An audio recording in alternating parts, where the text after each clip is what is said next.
Hey, you! Yes, you. Has this ever happened to you? You're just playing Slay the Spire when all of a sudden you become extremely thirsty. No, extremely thirsty. No, extremely thirsty. Well, have I got the game for you! Last year, I made a video about clones of a game called Slay the Spire. Slay the Spire is one of the best deck-building roguelites that you've ever played. As it just so happens, anytime there's a successful game, somebody's gonna copy it and make it for themselves. That's just how games work. People become inspired, and it's wonderful, and we get lots of new games because of it. After all, how many times have you gone out of your way to find games that are similar to games that you really enjoyed? Now, when I made that video, I fully expected people to go into the comments and let me know what other Slay the Spire-like games exist that I happened to miss in the video. But what I wasn't expecting, and what I wasn't really quite ready for at the time, was a game called Last Evil. There were a lot of really good suggestions in the comments of that video, and I even played through a few of them. But what makes Last Evil special is that it's not only a Slay the Spire clone, but it's also... I've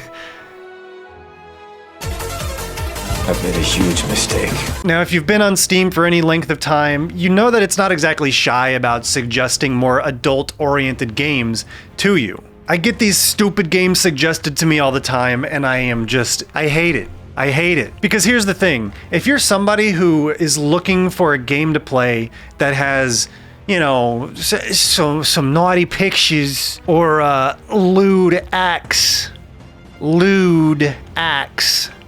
you're not exactly looking for the best gameplay. You're looking at these games for a completely different reason. But again, what makes Last Evil so special is that people have been telling me that it's actually pretty good? What? An adult-oriented game that's actually a good roguelite deck builder? I couldn't wrap my head around it. So naturally, I tainted my wish list and my Steam library and decided to give it a try. For the content. Welcome to possibly the worst video idea that I've ever had. Now, when you first open the game, it starts off innocently enough by giving you a nice little cinematic backstory about what the demons are and what they're doing in this world and what your goal is. All right, cut that out. Not as innocent as I thought it was. This is gonna be difficult. Not even the title screen is safe. But something that I found very respectable and something worth mentioning is that your first time launching the game, it straight up asks if you would like to enable achievements. Naturally, I said no because I'm a coward and I do not want any of those achievements tainting my Steam profile. Having this in my library is bad enough. This game does allow you to customize your character with various different outfits, which I am not going to show here for fairly obvious reasons, I hope. But once you're done customizing your character, feel free to jump right into the game. What could possibly go wrong? Let me reiterate that the reason that I'm talking about this game at all is because people told me that this was actually a pretty good and pretty interesting and somewhat well-designed roguelite deck builder. If you've played Slay the Spire or any game like it, you can jump into a game and you can feel relatively at home with the mechanics. Coming into the first fight here, what you see is something fairly standard. You have your character on one side and the monsters on the other. Your goal is to use the cards within your mana limit to destroy the enemies on the other side. Once you do that, you win. Your deck even starts with the typical blocks and strikes, named Mana Shield and Magic Missile, respectively. But in addition to those, you have Chill, which is similar to Weaken from the Silent, costs 0 mana and lowers the amount of damage that the enemy does to you. You have Wall of Ice, which is a stronger shield, but also has a negative effect of casting Weaken on you. So immediately you have a nice little risk-reward situation with one of your cards. Interesting, and not something that I would expect. Sure, if you ever need to use that block, all you have to do is wait till the end of your turn to do it so the weaken doesn't affect you, but it's still interesting nonetheless. But something different that you might notice if you're paying attention is this pink mana symbol on a card called Temptation. In Slay the Spire, you only have one mana pool, and that's what you use to cast all of your cards. But in Last Evil, what you have is two mana pools. You have your normal mana, which works exactly like you would expect it to, and you have your Lust mana pool, which is used for different kinds of attacks that can be pretty powerful. You get one Lust added to your mana pool every other turn, and it's retained from match to match. This is a pretty interesting mechanic to think about because it adds a long-term resource management aspect to this card game where you're supposed to start from square one in every single fight. So you might find yourself in a little bit of a situation when you're in the middle of a fight. Do I want to use my Lust resource right now, or do I want to save it for a harder or more challenging enemy or boss down the line? It really forces you into a different decision-making headspace, and I respect that. And you might be thinking that it'd be too easy to hoard this resource from encounter to encounter and then just burn it all on the boss at the end of the floor. And you would be right, but there is a second aspect to this resource pool, and that has to do with essence. Every time you finish an encounter, you can either collect essence from the enemy, or you can extract essence. I would normally say to use your imagination to figure out what this essence stuff is, but I don't really think you need an imagination to figure this one out. In case you're wondering by now, yes, the main character that you're playing is, for all intents and purposes, buck naked.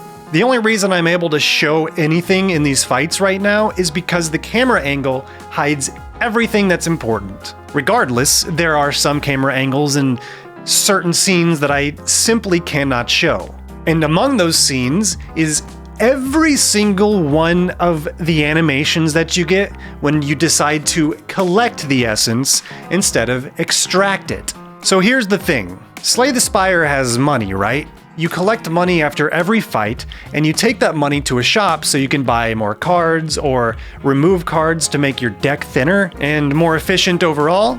But here in Last Evil, instead of money, you have essence. You use the essence of other creatures as a bargaining tool with the shopkeeper. What is she, where do you keep it? How do you transfer it? What does she do with it? Why am I even thinking about this? I don't want to know. Whatever, you get it. It's important to collect because it's your money for this game. But here's the thing, you can extract the essence for free, and if you extract the essence, all you get is one money. Now that's not really a lot, you know?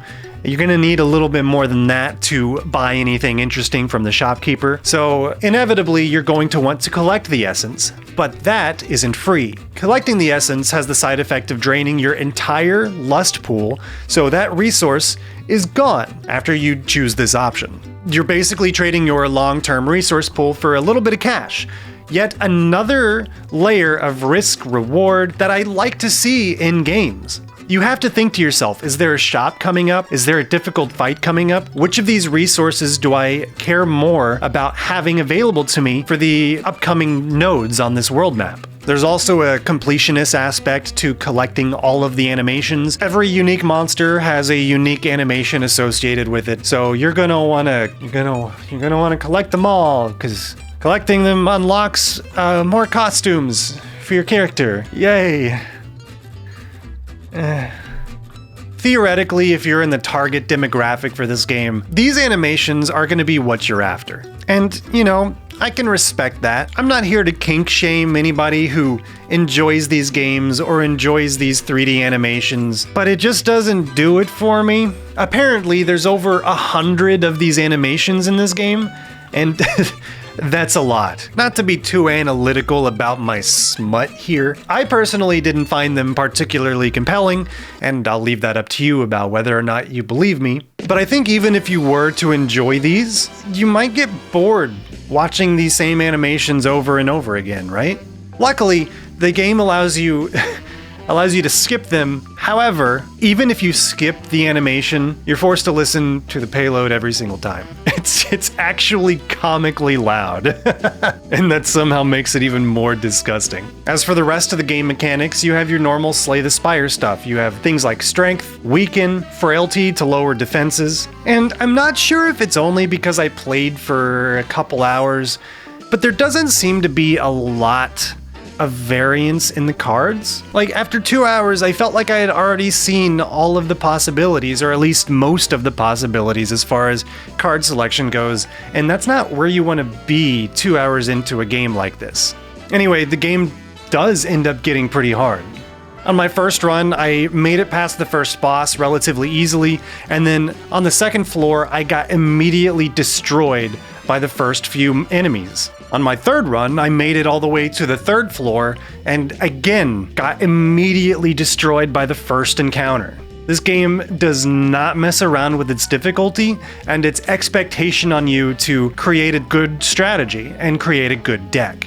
If nothing else, it wants you to earn your smut. I do think that the game might get easier the longer you play, not just because you're becoming more familiar with the enemies and the cards and the mechanics, but because after every run, you gain experience and you level up depending on how well you did and how far you got and how many enemies you destroyed. These level ups give you talent points, which you can spend in 3 different talent trees, which have skills and abilities that just help you out quite a bit throughout your runs. In fact, one of the ultimate abilities on one of the trees is to just straight up give you an extra mana as a baseline ability. So I think maybe perhaps the talent system is designed in such a way to make it so that you can inevitably beat everything and all of the creatures and unlock all the animations without too much trouble or frustration. But as you can see, there is a good game hidden in Last Evil somewhere. It's almost there towards being a very well-designed experience, but there are things that hold it down. One, it's full of things that I don't really play video games for. That's a big part of it. And 2, I don't know if the good design aspects of this were done on purpose. Part of me feels like it's a fluke. Even though the core mechanics are solid and pretty interesting, and they have these fun risk-reward decisions that you have to make throughout the game, everything else around it just doesn't quite mesh well. Like I said, I felt like I had already seen all the cards. There doesn't seem to be a lot of different builds that you can take as far as deck building goes. And the artifacts, while almost as fun as it is in Slay the Spire, a lot of the time I felt really underwhelmed by the artifacts that I got. On top of that, the way that the map is laid out and the way you traverse it almost incentivizes you to fully explore and take down every single enemy on the map. Maybe you're doing it to get essence, maybe you're doing it to make sure that there's no hidden treasure chests in the corner, or champions to take down for some extra artifacts. But what it ends up doing is opposite of what some of the more unique, interesting mechanics that this game introduces does. Why are you the way that you are? You don't have to make a choice for this map. You can just go all over at your leisure. I mean, you might have to choose which fork to go down first, and that could make or break a run depending on how lucky you get on either of those forks, but beyond that, you just kind of meander, and you finish everything, and you end up fighting the same set of monsters 2 or 3, maybe even 4 times in a row, and that gets really boring really fast. I feel like Slay the Spire has a lot more variance in general on the first floor, and the fact that you're asked to take a path and make your choice and go forward only instead of ever going back really helps the pace of the game. So the pace is harmed by being able to go wherever you want. So there is an interesting and well-designed game hidden somewhere in this disgusting pornographic mess.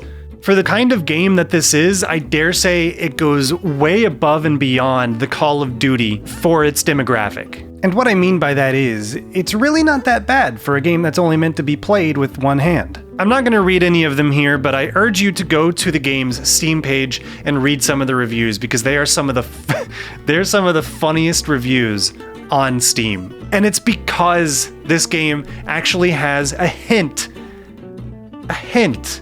of something good in it. Now, if you'll excuse me, I'm gonna go take a shower for the next 3 days. See you next time. Special thanks goes out to my YouTube channel members, especially Daniel BR93 and Tech Fusion.